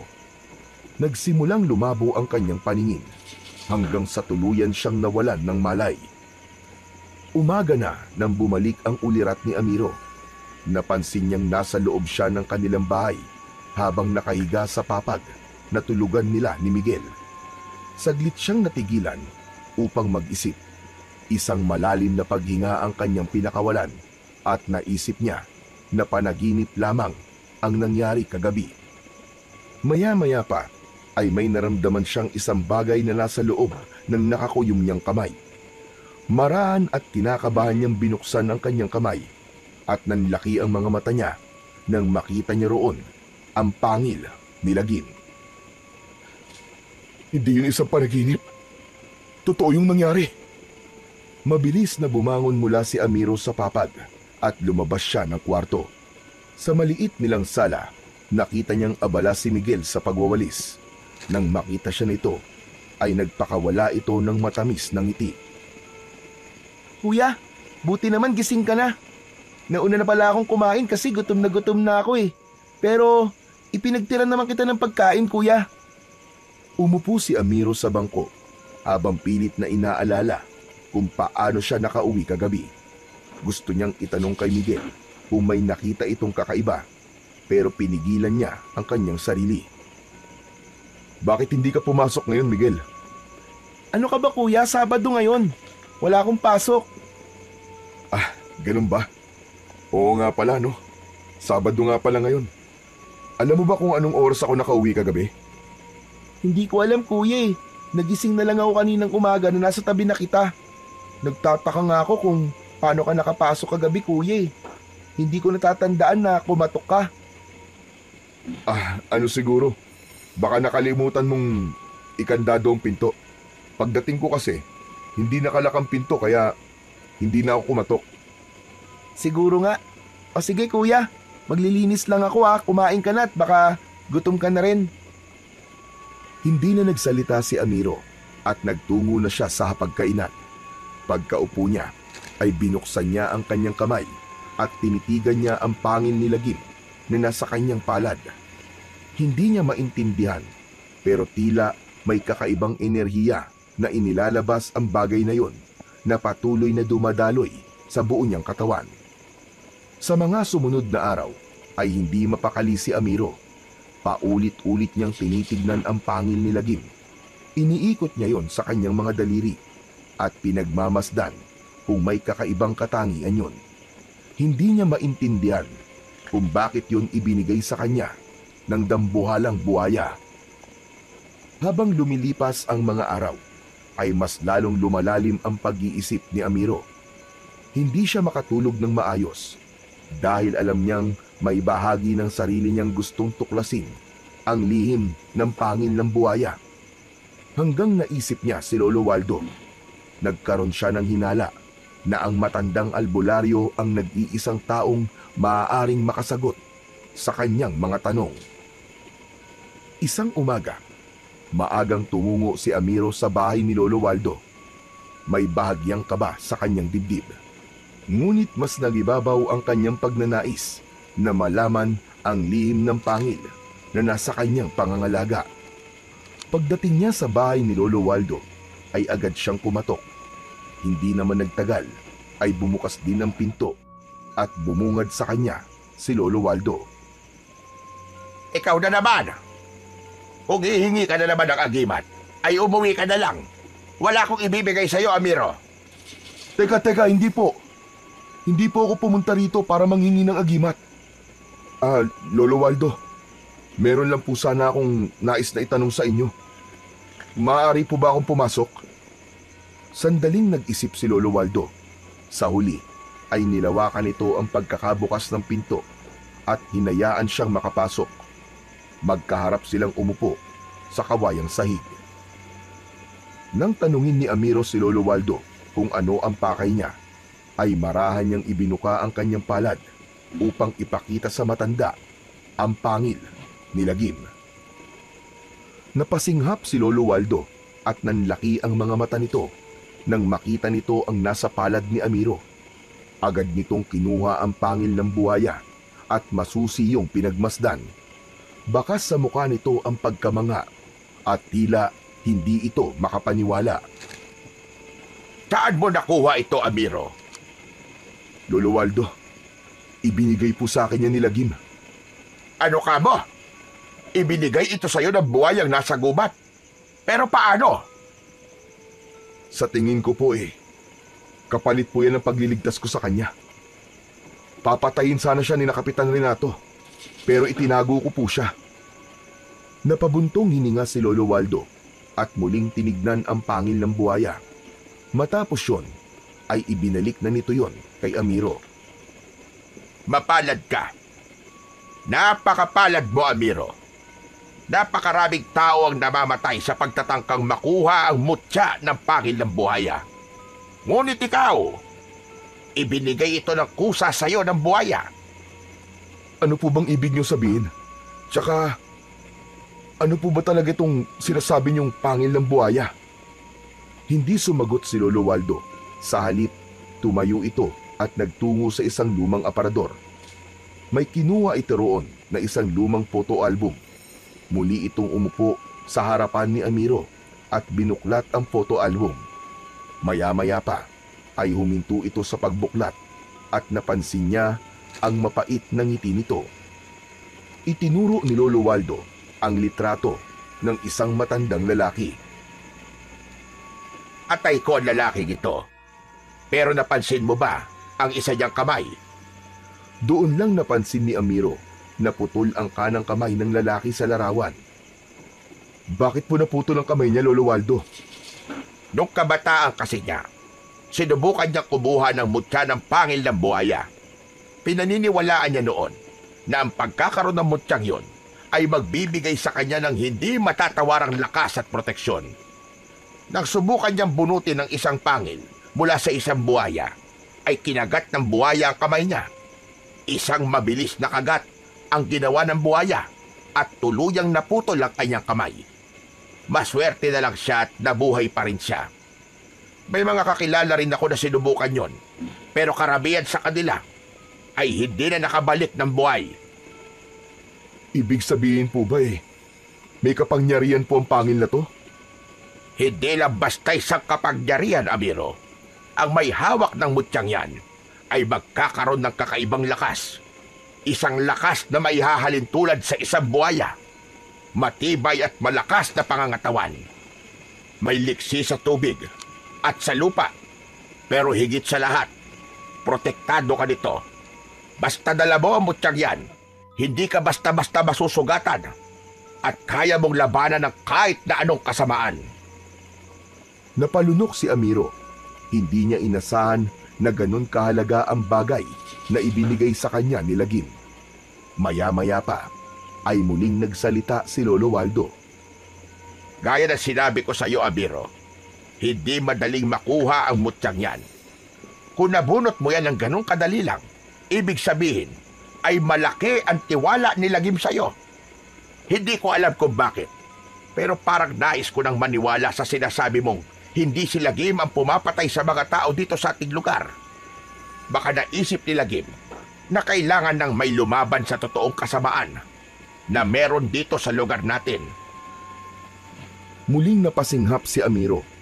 Matagal na niyang pinaniniwalaan na hindi si Lagim ang tunay na salarin. Ngunit walang naniniwala sa kanya. Ngayong may mutya na siya, mas lalong lumalim ang kanyang pagdududa na may mas malalim pang dahilan kung bakit ibinigay yun sa kanya ng mahiwagang buhaya.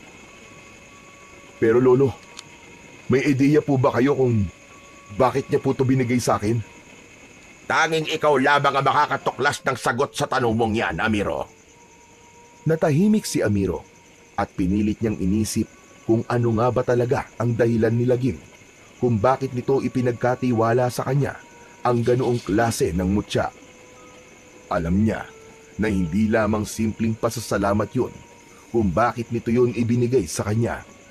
Malakas ang pakiramdam niya na meron pang mas malalim na dahilan na kailangan niyang matuklasan sa mga susunod na araw. Matapos makipag-usap ni Amiro kay Lolo Waldo, ay nagtungo siya sa gubat. Naisip niyang puntahan si Lagim at baka makakuha siya ng sagot sa kanyang katanungan. Makalipas ang ilang minutong paglalakad sa gubat, ay narating na niya ang lawa kung saan madalas na makita si Lagim. Lagim? Lagim, nandito ako! Si Amiro to, Lagim! Lagim! Pinakiramdaman ni Amiro ang paligid, lalo na ang lawa. Pero nanatiling kalmado ang tubig doon. Lagim, kaibigan! Lagim! Naririnig mo ba ako? Tahimik pa rin ang buong paligid. Hindi pa rin naramdaman ni Amiro ang presensya ng dambuhalang buhaya. Hanggang sa nagdesisyon siyang mas lakasan ang kanyang boses. Lagim! Lagim, kaibigan! Kausapin mo ako! Ako to si Amiro! Ang nagligtas sa'yo! Magpakita ka sa akin, kaibigan! Lagim! Bumilis ang tibok ng puso ni Amiro nang makakita siya ng paggalaw sa tubig. Nagkaroon doon ng malakas na alon at mula roon ay lumitaw si Lagim. Mabilis siyang lumangoy papunta sa kinaroroonan ni Amiro. Huminto ito sa harapan niya at nang ibukas nito ang malaki nitong bunganga ay nagkislapan sa sikat ng araw ang matutulis nitong mga pangil. Malakas na isinarado ni Lagim ang bunganga nito at may tubig na tumalsik sa mukha ni Amiro. Sa pagkakataon na yon ay hindi nakaramdam ng takot si Amiro kay Lagim. Pakiramdam niya ay konektado silang dalawa ng buhaya. Para bang sa pamamagitan ng pagtingin nila sa mga mata ng isa't isa ay nagkakaunawaan na sila. Maraang inilabas ni Amiro mula sa kanyang bulsa ang mutya ng pangil ni Lagim. Napalunok siya bago muling tumingin sa dambuhalang buhaya. Kaibigang Lagim, maraming salamat at nagpakita ka sa akin, ha. Hindi ko pa rin alam kung bakit mo to ibinigay sa akin. Pero gusto kong malaman mo, nagagamitin ko umutyang ito sa kabutihan. Hindi lang dahil sa alam ko mabuti ka, kundi dahil yun ang nararapat. Nanatiling nakalutang sa tubig si Lagim habang nakatingin kay Amiro. Alam niya na naiintindihan nito ang sinasabi niya. Palang araw, mapapatunayan din natin sa lahat na hindi ikaw ang pumapatay ng mga tao rito, kundi ang mga aswang. Darating ang panahon na hindi ka na nila kakatakutan. Ipinapangako ko yun sa'yo, Lagim. Napatingin si Amiro sa mga mata ni Lagim. Kahit wala itong ekspresyon, ay nararamdaman niya ang kasiyahan ng buhaya sa kanyang sinabi. Napangiti siya. Lumuhod siya at marahan niyang tinapik ang ibabaw ng nguso ni Lagim at saka ito marahang lumubog sa tubig at lumangoy palayo. Kinabukasan ay maagang nagising si Amiro. Habang naghahanda ng agahan ay kinuha niya ang pangil ni Lagim sa kanyang bulsa at matiimyong tinignan. Mula nang ibigay yon ni Lagim sa kanya, pakiramdam niya ay may dalayong kakaibang lakas at proteksyon sa kanya. Hanggang isang ideya ang pumasok sa isip ni Amiro. Kumuha siya ng isang matibay na piraso ng itim na tali. Mahigpit niyang pinaikutan ng tali ang pangil at ginawa niya yung palawit. Isinuot niya yon sa kanyang leeg at naisip niya na tama ang kanyang ginawa upang hindi yun mawala sa kanya. Makalipas ang ilang sandali ay nagising na si Miguel at nagsalo na silang magkapatid sa kanilang simpleng agahan. Kuya, ano yung nasa leeg mo? Ah, ito bang kwintas? Napulot ko lang to sa gubat habang nangangaso ko. Kuya, pangil ba yan ng hayop? Oo, parang ganun na nga. Nagandaan ako kaya ginawa kong kwintas. Bagay naman sa akin, di ba? Bagay naman, kuya. Ah, oo nga pala, kuya. Meron po kaming field trip sa susunod na buwan. Pwede po ba akong sumama? Aba, syempre naman. Alam mo, Miguel, hindi ko naranasan ng mga ganyang bagay nung nag-aaral pa ako. Kaya gusto kong ma-experience mo. Salamat, kuya. Magsasabi na po agad ako sa teacher namin na makakasama ako. Ngumiti si Amiro kay Miguel. Nakahinga siya ng maluwag dahil agad na nawala ang usapan nila sa pangil na nakasabit sa leeg niya. Medyo kinabahan siya dahil ang akala niya ay marami pang itatanong ang kanyang kapatid na si Miguel sa suot niyang kwintas. Sa gitna na mahimbing na pagtulog ni Amiro ng madaling araw na yon, ay bigla siyang nagising. Pakiramdam niya ay may malamig na hangin yumakap sa kanya at isang kakaibang pakiramdam ang gumapang sa kanyang katawan.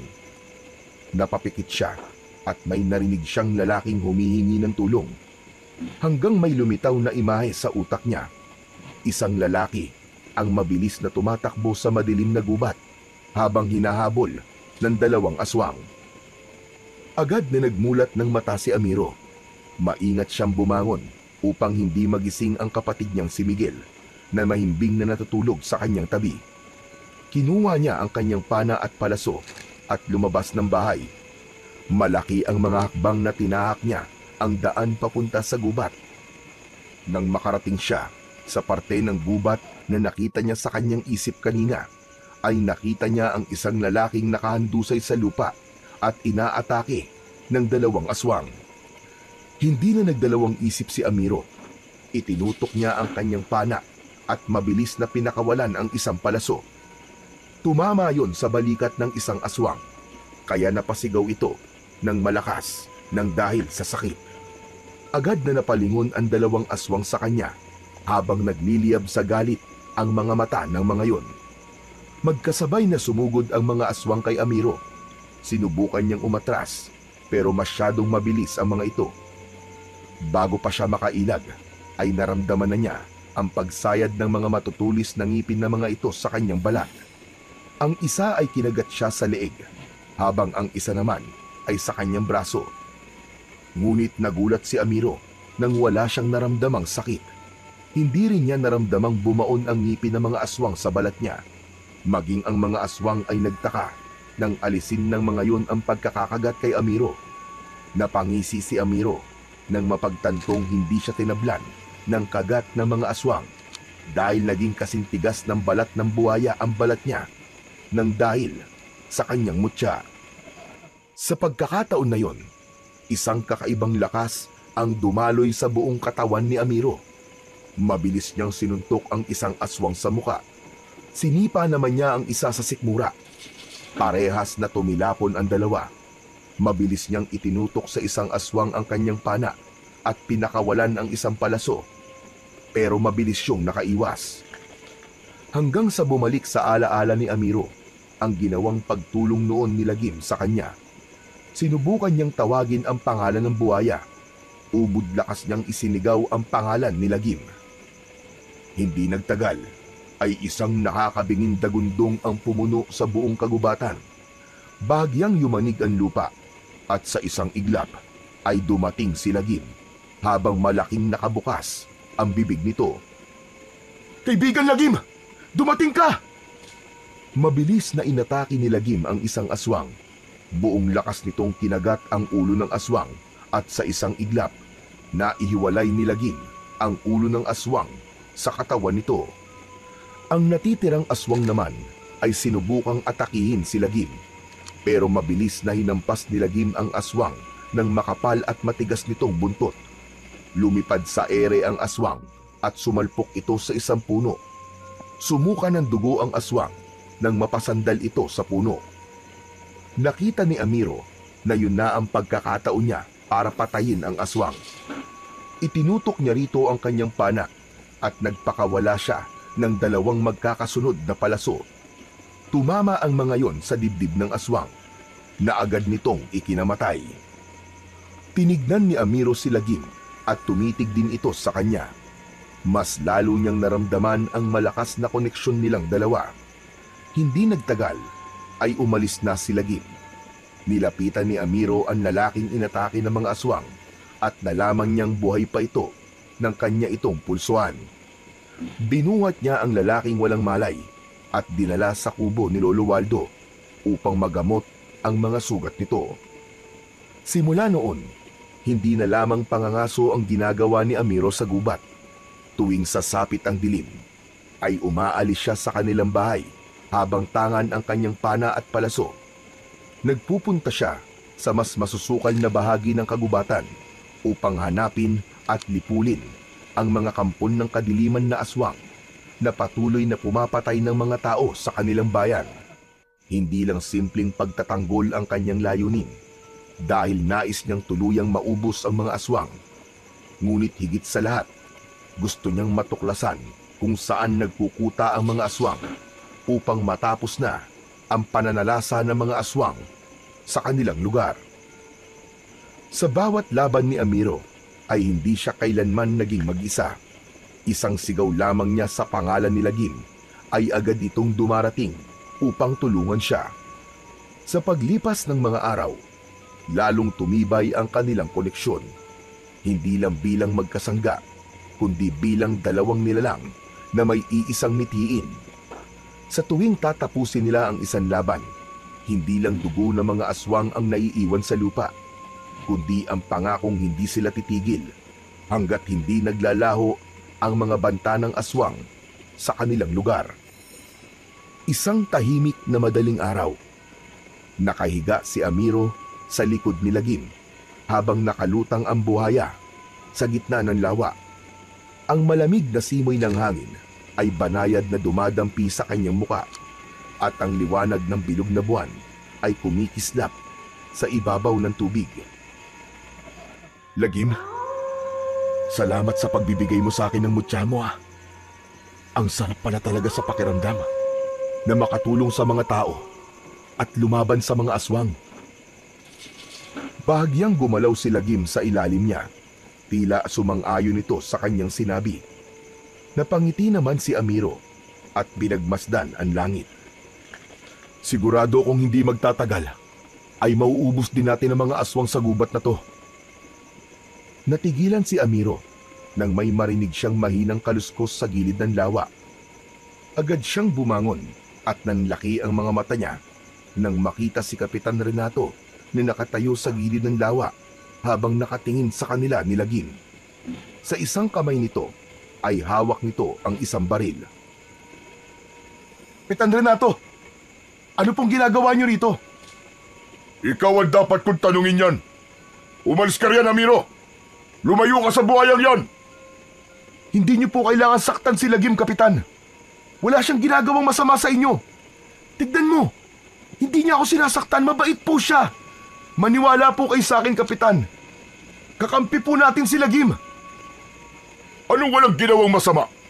Nakalimutan mo na bang napakarami ng pinatay ng halimaw na yan? Umiling si Amiro at huminga ng malalim bago muling nagsalita. Hindi po si Lagim ang pumapatay sa mga tao, Kapitan. Ang mga aswang may kagagawa ng lahat ng yon. Ilang beses ko na po nakita na inatake nila ang mga tao. Ilang beses ko na nakalaban ng mga aswang. Kung may dapat kayong tapusin, hindi si Lagim, kundi yung mga aswang. Maniwala naman po kayo sa akin, Kapitan. Nahihibang ka na, Amiro. Ano bang ginawa sa'yo ng buhayang yan? Tignan nyo, Kapitan. Tignan nyo. Kung masama si Lagim, bakit hindi niya ako sinasaktan? Natahimik si Kapitan Renato. Bumaling ang tingin nito kay Lagim. Nagulantang si Amiro nang biglang itinutok nito ang hawak nitong baril kay Lagim. Hindi ko alam kung anong ginawa niya sa'yo. Pero isang bagay lang ang sigurado ko. Kung hindi ka lalayo dyan, mapipilitan ako magpaputok. Huwag mo akong subukan, Amiro. Hindi ako aalis dito, Kapitan. Hindi ako aalis hanggat hindi mo nauunawaan na hindi si Lagim ang kaaway natin, kundi ang mga aswang. Nagtagpo ang mga mata ni Amiro at Kapitan Renato hanggang sa naging matalim ang tingin ni Kapitan.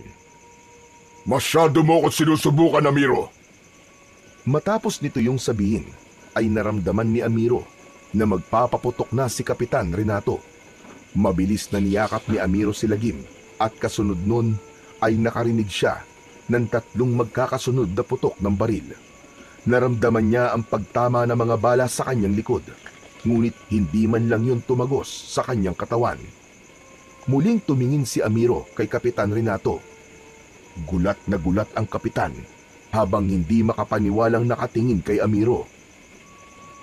Paanong hindi ka tinablan ng bala? Anong klaseng demonyo ka, Amiro? Malamang, kasabot ka ng buhayang yan. Kayong dalawa may kagagawa ng lahat ng pagpatay dito. Napamulagat si Amiro sa sinabi ng kapitan.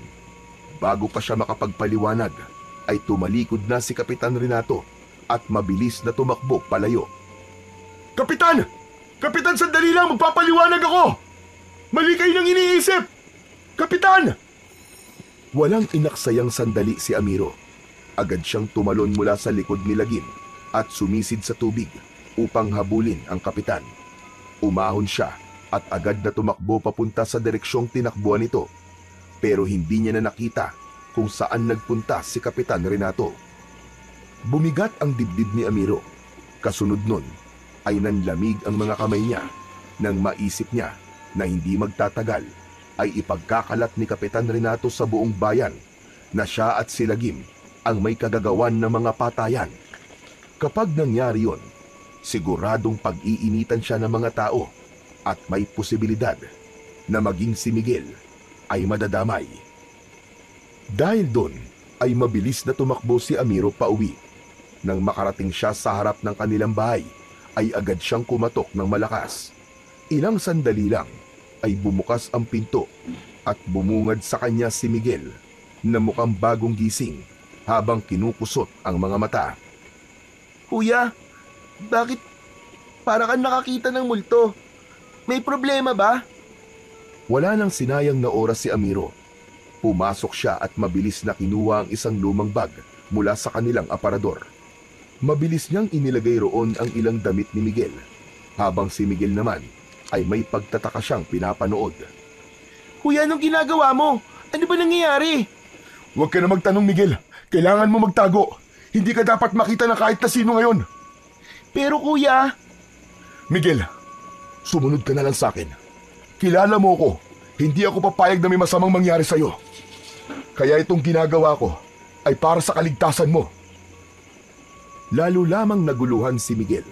Ngunit tila nagtiwala na ito kay Amiro dahil hindi na ito nagtanong pa.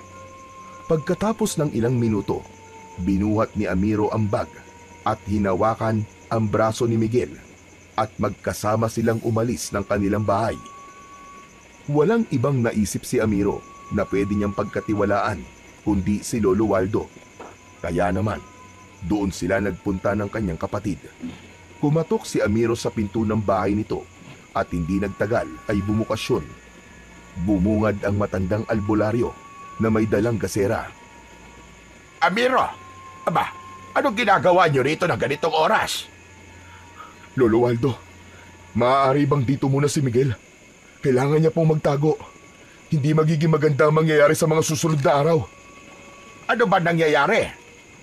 Ipinaliwanag ni Amiro ang lahat. Wala siyang inilihim dito upang mas maunawaan siya nito. Sinabi rin niya na inisip ni Kapitan Renato na kasama siya ni Lagim sa pagpatay sa mga tao kahit wala naman yung katotohanan. Matapos niyang magpaliwanag, ay tumango si Lolo Waldo. Naiintindihan kita, Amiro. Huwag ka mag-alala. Ako ang bahala kay Miguel. Salamat po, Lolo Waldo. Sige po, aalis na ako. Kuya, saan ka pupunta? Lumingon si Amiro sa kanyang kapatid at pilit na ngumiti. Huwag ka mag-alala, Miguel. Kapag natapos na ang lahat ng ito, ay babalik tayo sa normal nating buhay. Basta sa ngayon, sundin mo na lang muna si Lolo Waldo. Mabilis na niyakap ni Amiro si Miguel bago siya tumalikod at mabilis na naglakad pabalik sa gubat. Ang lugar na yun lamang ang naisip niyang lugar na maaari niyang pagdaguan ng pansamantala habang iniisip niya ang susunod niyang hakbang. Simula noon ay nagtago at nanirahan na muna si Amiro sa gubat. Mahirap ang buhay niya roon dahil wala siyang maayos na pagkain at wala siyang masisilungan laban sa ulan at lamig ng gabi. Minsan, nagtitiis siya sa hinog na prutas o sa mga hayop na nahuhuli niya gamit ang patibong. Sa kabila ng lahat, hindi niya naramdaman ang matinding pag-iisa. Lagi niyang kasama si Lagim. Hindi niya noon inisip na darating ang araw na pareho na sila ni Lagim na kailangan magtago mula sa mga tao. Sa bawat araw na lumilipas, unti-unting natutunan ni Amiro ang mabuhay sa gubat. Isang gabi, habang naglalakad siya sa gubat upang manugis ng aswang, ay nakita niya si Kapitan Renato na mag-isang naglalakad habang may dalang gasera. Palinga-linga ito na tila sinisigurado na walang ibang tao na makakakita sa kanya. Agad na nagtago si Amiro sa likod ng isang malaking puno at nagtaka siya kung anong ginagawa ni Kapitan Renato sa gubat at hindi nito kasama ang mga tanod nito. Sinundan ni Amiro ng palihim si Kapitan Renato. Hindi nagtagal, narating ni Kapitan Renato ang isang bahagi ng gubat na noon lamang nakita ni Amiro. Tila isa yung maliit na kuta sa gitna ng kagubatan. Sa paligid naman ng kuta ay may ilang kubol na gawa sa kawayan at anahaw. Ngunit ang nagpatayo ng balahibo ni Amiro ay ang mga nilalang na sumalubong kay Kapitan Renato. Mga aswang ang mga nilalang na yon. Magkakasabay na lumapit sa kapitan ang mga aswang at biglang lumuhod ang mga yon at tinawag pang pinuno ng ilan si Kapitan Renato. Halos hindi makahinga si Amiro sa kanyang nasaksihan at narinig. Doon niya napagtanto na si Kapitan Renato pala ang pinuno ng mga aswang na pumapatay ng mga tao sa kanilang lugar. Maya-maya pa, isang nakakakilabot na pangyayari ang naganap. Unti-unting nagbago ang anyo ni Kapitan Renato. Sa isang kisap mata ay naging isang nakakatakot na aswang ang kanilang kapitan. At mula sa pinagtataguan ni Amiro ay dinig na dinig niya ang pagsasalita ni Kapitan Renato. Malapit na ang hinihintay natin lahat. Sa susunod na kabilugan ng buwan na, sisimulan na natin ang ating pagsalakay sa baryo. Wala tayong gagawin kundi ang magpakasawa sa laman at dugo ng mga tao. At sa oras na malipol na natin silang lahat, lilipat naman tayo sa ibang lugar upang doon magasik ng lagim. Hindi makapaniwala si Amiro sa kanyang natuklasan. Napagtanto niyang matagal nang pinaplano ni Kapitan Renato ang mga patayan sa kanilang baryo. Isinisisi nito kay Lagim ang lahat upang mapagtakpan ang kasamaan nito. Marahang umatras si Amiro mula sa kanyang pinagtataguan at siniguro niyang hindi siya maririnig ng sinuman. Nang makalayo siya ng bahagya, ay saka siya tumakbo ng mabilis, palayo sa kuta ng mga aswang. Hindi niya lubos maisip na ang totoo pala nilang kalaban ay kasama lang nilang naninirahan sa kanilang baryo at nagpapanggap na may malasakit sa lahat. Kinabukasan ng umaga ay nagtungo si Amiro sa kanilang baryo. May suot siyang isang malapad na salakot upang maitago kahit paano ang kanyang pagkakakilanlan. Sa kanyang paglalakad ay napadaan siya sa plaza at nalaman niya na merong pagtitipon doon. Maraming tao ang naroon habang nasa unahan ng lahat si Kapitan Renato. Agad na kumulo ang dugo ni Amiro pagkakita sa mapanlinlang na kapitan. Huminto siya at nagtago sa kumpul ng mga tao upang pakinggan ang sasabihin ni Kapitan Renato. Mga kababayan, nagtitipon tayo ngayon upang mabigyan ko kayo ng babala. Nalaman ko na hindi lamang ang halimaw na buhay na si Lagim ang dapat nating katakutan dahil meron siyang kasabwat sa lahat ng patayan na nangyayari dito sa ating baryo. Isa sa mga kabaryo natin ang tumutulong kay Lagim upang makapambiktima ng mga inosente. Walang iba kundi si Amiro. Alam ko na marami ang nakakakilala sa inyo sa kanya dahil sa pagiging mangangaso niya. Nagkaroon ng bulong-bulungan ng mga tao sa sinabing yon ni Kapitan Renato, habang si Amiro naman ay nanatiling nakatago at patuloy na nakikinig. Totoo ang narinig niyong lahat. Hindi lang si Lagim ang pumapatay sa lugar natin, kundi kasabwat niya si Amiro. May kakaiba silang ugnayan ng dambuhalang buhaya na yon. Marahil ay gumagamit ng itim na kapangyarihan si Amiro upang mapasunod niya si Lagim sa mga gusto niya. Kaya bilang kapitan niyo na ang tanging nais ay ang inyong kaligtasan, inuutos ko na sa oras na makita niyo si Amiro kahit saan, ay agad niyong huliin at dalhin sa akin. Hindi natin hahayaang mabuhay ang isang taksil sa ating baryo. Nanginig ang buong katawan ni Amiro dahil sa pagpigil niya sa kanyang galit. Halos sumabog ang kanyang dibdib sa matinding pagkapuot. Hindi siya makapaniwala sa kasinungalingan ni Kapitan Renato. Hindi lamang nito itinuro si Lagim bilang salarin, kundi pati siya para lang mailayo ang mga tao sa kung sino talaga ang totoong kalaban. Alam ni Amiro na hindi na siya maaaring magtagal doon. Agad siyang umalis sa kumpul ng mga tao dahil para sa kanya, ay sapat na ang kanyang mga narinig. Malalaki ang mga hakbang na bumalik siya sa gubat upang pag-isipan ang susunod niyang hakbang. Naisip ni Amiro na kailangan niya ng wakasan ang kasamaan ni Kapitan Renato at hindi niya na kailangang hintayin ang kabilugan ng buwan. Alam niya na sa gabing yun ay maraming tao ang mamamatay sa kamay ng mga aswang na nagtatago sa gubat. Kinagabihan, lumabas ng gubat si Amiro at matapang siyang nagtungo sa bahay ni Kapitan Renato.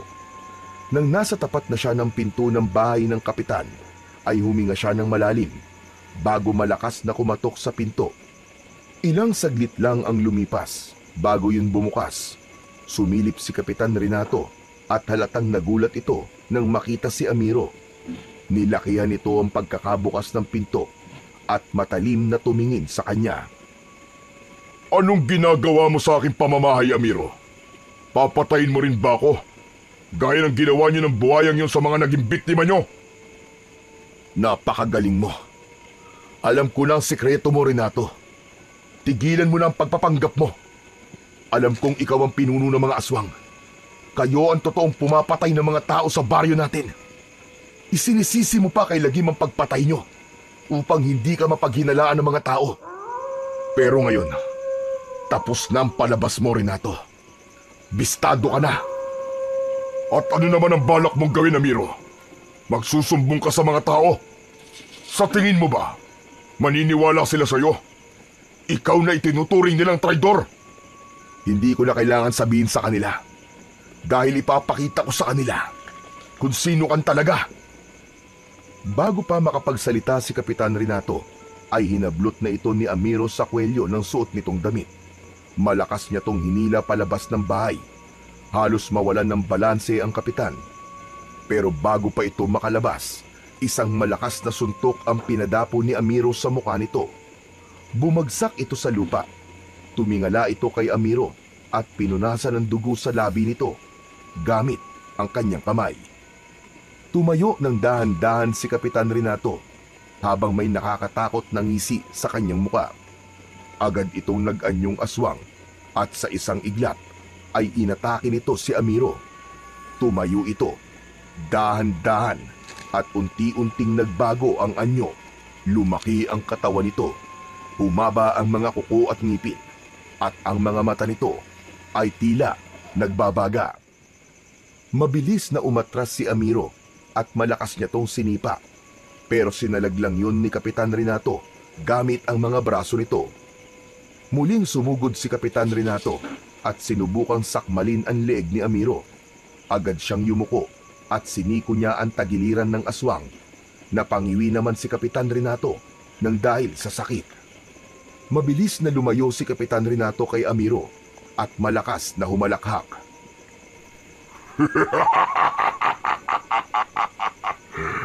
Malakas ka, Amiro. Hindi ko inaasahan na kaya mo makipagsabayan sa akin. Kaya kailangan ko na ng tulong ng mga alagad ko para tapusin ka. Isang malakas na alulong ang pinakawalan ni Kapitan Renato. Hindi nagtagal ay dumating ang mga aswang at tumayo ang mga yon sa likod ng kapitan. Matalim ang tingin ng mga yon kay Amiro, na tila ba naghihintay lamang ang mga yon ng utos mula kay Kapitan Renato para patayin siya. Alam ko na may ginagamit kang kakaibang bagay, Amiro. At nais kong makuha ang bagay na yun upang maging mas malakas ako. Akala mo ba ay ikaw lamang ang may kakampi? Ha! Meron din ako! Isang malakas na sigaw ang pinakawalan ni Amiro. Ang kanyang mga tinig ay sumabay sa hangin hanggang umabot sa kagubatan. Lagim! Mabilis na dumating ang dambuhalang buhaya. Kulang na lang ay yumanig ang lupa sa bawat pagakbang ng malalaki nitong mga paa. Lumapit si Lagim kay Amiro. Nakita ni Amiro ang takot sa mukha ng mga aswang nang makita si Lagim. Agad na inutusan ni Kapitan Renato ang mga aswang na umatake. Sabay-sabay na sumugod ang mga aswang na akala mo ay gutom na mga hayop. Ang dambuhalang buhaya naman ay hindi na nagpatumpik-tumpik pa at nilusob nito ang mga aswang. Akala mo ay isa itong napakalakas na bagyo na niragasa ang mga aswang. Ginamit ni Lagim ang lakas ng panga nito at buntot upang labanan ang mga aswang. Samantala, si Amiro naman ay abala kay Kapitan Renato. Mas lalo pa niyang naramdaman ang lakas at kapangyarihan ng mutya ng pangil ng buhaya. Hindi siya tinatablan ng mga kalmot at kagat ni Kapitan Renato dahil ang balat niya ay kasing tigas ng balat ng isang buhaya. Hanggang mula sa kung saan ay narinig ni Amiro ang pagtawag ni Lolo Waldo. Nang makita niya ang matanda, ay hawak nito ang kanyang pana at palaso. Inihagis nito yon sa kanya at mabilis siyang tumakbo upang saluin ang mga yon. Nang mapunta sa kamay ni Amiro ang dalawang bagay na yon, ay nasiguro na niya ang kanyang pagkapanalo. Agad na itinutok ni Amiro ang pana kay Kapitan Renato na akmang sasalakay sa kanya. Ngunit natigilan ito nang makita ang kanyang hawak. Tapos na ang kasinungalingan mo at ang panlilinlang mo, Renato! Pinakawalan ni Amiro ang unang palaso. Tumama yon sa dibdib ni Kapitan Renato, habang ang sumunod na palaso ay tumama sa kaliwa nitong balikat. Hanggang sa naging sunod-sunod na ang pagpapakawala ni Amiro ng palaso mula sa pana. Ang lahat ng yon ay bumaon sa iba't ibang parte ng katawan ni Kapitan Renato. Nang napaluhod na ito sa lupa, ay doon na nagdesisyon si Amiro na tapusin na ang buhay nito. Inasinta niya ng mabuti ang noo ni Kapitan Renato at nang pakawalan niya ang palaso, ay bumaon yun sa noo nito at tumagos sa likod ng ulo nito ang dulong bahagi ng palaso. Nanlaki ang mga mata ni Kapitan Renato bago ito tuluyang humalik sa lupa. Nilapitan ni Amiro ang katawan ni Kapitan Renato at siniguro niyang patay na ito. Nang tumingin siya sa kanyang paligid, ay nakita niya na wala nang natitirang aswang na naroon dahil lahat ay pinaslang na ni Lagim. Kakaibang ginhawa ang naramdaman ni Amiro dahil sa wakas ay nagtagumpay sila ni Lagim sa laban na yon. Maya-maya pa ay lumapit si Lagim kay Amiro at maras namang hinaplos ni Amiro ang nguso ng buhaya. Magaling, kaibigan Lagim. Nagtagumpay tayo. Wala na ang mga aswang. Payapa na ang baryo namin. Maraming salamat sa tulong mo. Ang mga tao sa baryo ay nagsimulang lumabas mula sa kanilang mga bahay. Samot-sari ang reaksyon ng mga yon. May takot, may naguguluhan, at meron ding masaya. Hindi na nagdalawang isip na magsalita ni Amiro dahil alam niyang yun na ang kanyang pagkakataon upang linisin ang pangalan ni Lagim. Mga kababaryo! Makinig kayo sa aking lahat! Siguro naman ay nasaksihan nyo na ngayon kung sino talaga ang totoong kalaban. Walang iba kundi si Kapitan Renato. Siya ang pinuno ng mga aswang. Sila ang mga pumapatay ng mga tao dito sa baryo natin at hindi si Lagim. Isinisilang ni Kapitan Renato kay Lagim ang patayan upang pagtakpan ang kawalang-yaang ginagawa niya sa ating lahat. Si Lagim, hindi niyo siya dapat katakutan. Kakampi natin siya at kahit kailan, hindi siya pumatay ng tao. Habang ang mga tao ay unti-unting nauunawaan ang mga sinabi ni Amiro, ay mabilis na lumapit sa kanya si Miguel at niyakap siya nito ng maigpit. Kuya, sobrang ipinagmamalaki kita. Ang galing mo makipaglaban. Salamat, Miguel. Pero tapos na ang lahat at makababalik na tayo sa normal nating buhay. Matapos ang pagyakap na yon, ay ipinakilala ni Amiro si Miguel kay Lagim. Ang mga tao ay isa-isang lumapit kina Amiro at Lagim upang makapagpasalamat.